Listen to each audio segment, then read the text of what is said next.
When working with the customer, you want to keep the communication simple. Keeping it simple means communicating in a way that is easy to understand.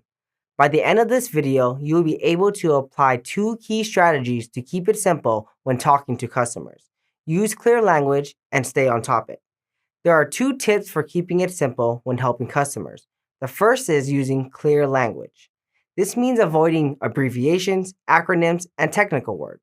Those may be words that are common to you when you are talking to your manager or your colleagues, but you should keep in mind that your customer may not understand the words and abbreviations you use internally.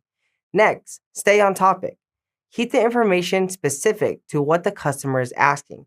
Don't add additional information unless the customer asks. Adding a lot of extra information can be quite confusing and make it harder for the customer to evaluate whether the problem is getting solved. First, let's examine what it means to use clear language. Let's take a look at an example of complicated communication. Each week we get deliveries on Thursday at 4 a.m. Our staff stocks the store by 10 a.m. to 12 noon. The item you would like will be in after 12 p.m. on Thursday.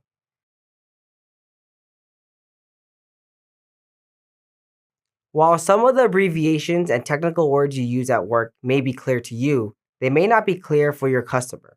So it is good to keep that in mind and avoid anything that may make it harder for the customer to understand you.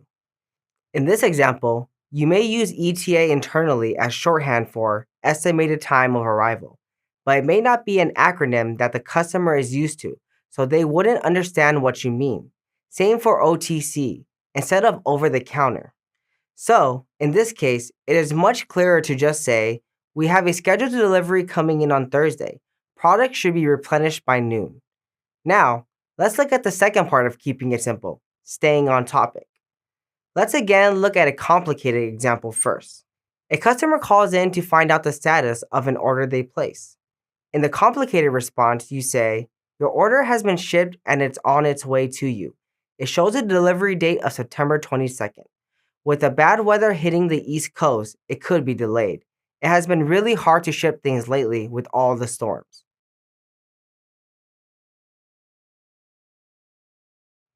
Sticking to the topic is best so that the customer gets help quickly with their problem, and that they are not confused by extra information they may not need.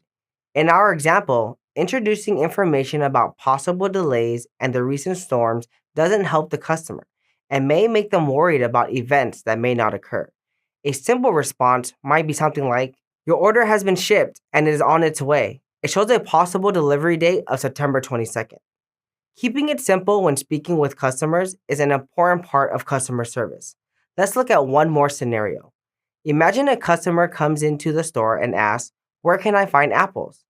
A complicated response might be, apples are found on aisles 2 and 10. We currently have Granny Smith apples, Red Delicious, and Macintosh. Unfortunately, we are out of golden apples.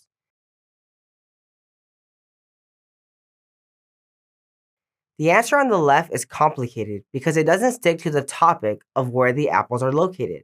It adds additional information on other types of apples.